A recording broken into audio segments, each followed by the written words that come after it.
बिस्मिल्लाहिर्रहमानिर्रहीम। अस्सलामुअलैकुम। मैं हूं हमजा अशरफ और मैं हूं सफिया खान। शामिल करते हैं हेडलाइंस। कराची के मुख्तलिफ इलाकों की तरह शाह फैसल कॉलोनी में भी कोरोना वायरस फैलने लगा। असिस्टेंट कमिश्नर नूर मुस्तफा लगारी, डीएसपी सैयद अली रजा, एसएचओ शाह फैसल चौधरी सिकंदर के हमरा टीम ने बर वक्त कार्रवाई करते हुए शामा शॉपिंग सेंटर की 5 दुकानों के वर्कर्स को कोरोना टेस्ट पॉजिटिव आने पर सील कर दिया गया। दूसरी जानिब शाह फैसल पीएसओ पंप पर भी अवामी शिकायत पर पेट्रोल पंप के मीटर को चेक किया गया। असिस्टेंट कमिश्नर नूर मुस्तफा लगारी की जानिब से एसओपीज पर अमल दरामद को यकीनी बनाने की हिदायत भी दी गई।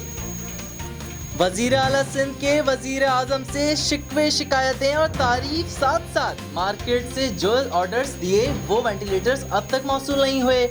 वजीर आला सिंध ने प्रेस कॉन्फ्रेंस में ये भी बता दिया। साथ ही वजीर आजम के इक्तसादी कौंसिल के इजलास में वजीर आला सिंध की वीडियो लिंक के जरिए शिरकत में गिले शिकवे सामने आ गए।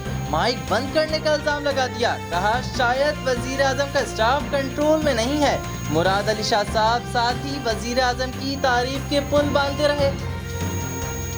कोरोना की वबा में सिंध सरकार की बद इंतजामी, दस्तयाब वेंटिलेटर से मुतालिक हर बार नए दावे। एमसीओसी से मुतालिक सिंध में 304 वेंटिलेटर मौजूद हैं, सिर्फ 83 मरीज वेंटिलेटर पर हैं, बाकी कहाँ गए? कोरोना का इलाज कैसे करें? शहरी परेशान, एक अस्पताल से दूसरे अस्पताल मारे फिरने पर मजबूर। पीपी रहनुमा शैला रजा कहती हैं सिंध में वेंटिलेटर का कोई मसला ही नहीं। तैयारे हादसे की कोई तो वजह होगी, किसी के गिरेबान पर हाथ डालना होगा। मेरे महकमे की कोई गलती सामने आई तो पहले खुद इस्तीफा दूंगा। वजीर हवाबाजी गुलाम सरवर का कौमी असम्बली में खिताब। कहा रिपोर्ट 22 जून तक पेश कर देंगे। पीआईए की अबतर सूरत हाल का कोई तो जिम्मेदार है। किसने जाली डिग्रियों पर मुलाजमीन की भर्तियां की? हर नए दिन के साथ कोरोना केसेस में इजाफा होने लगा। कातिल वायरस गली मोहल्लों तक पहुंच गया। सिंध में 24 घंटों के दौरान रिकॉर्ड 2487 नए केसेस रिपोर्ट। 1755 का ताल्लुक सिर्फ कराची से है।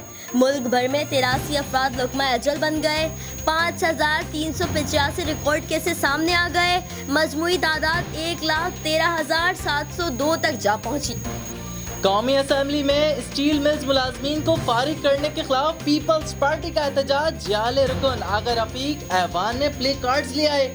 डिप्टी स्पीकर बरहम वार्निंग दे डाली, रूल्स की खिलाफ वर्जी बर्दाश्त नहीं करेंगे। वफाकी वजीर मुराद सईद का अपोजिशन को जवाबी वार। कहा मुशर्रफ दौर में अरबों रुपए का मुनाफा देने वाले इदारे को पीपल्स पार्टी और नून लीग ने तबाह किया। जिस इदारों के साथ पाकिस्तान का नाम लगा था उन सबको खसारे में डाल दिया। पीटीआई के PS 98 के MPA अदील अहमद का MNA फहीम खान की हिदायत पर अवामी कॉलोनी का दौरा। अवामी कॉलोनी में डलने वाली पानी की लाइनों का जायजा लिया और सीवरेज पानी के मसाइल हल करवाने की यकीन दहानी भी कराई। फिल वक्त नहीं, मजीद खबरों और अपडेट्स के लिए विजिट करें हमारी वेबसाइट csnlive.tv। इसके अलावा आप हमें फेसबुक और ट्विटर पर भी ज्वाइन कर सकते हैं। देखते रहिए CSN।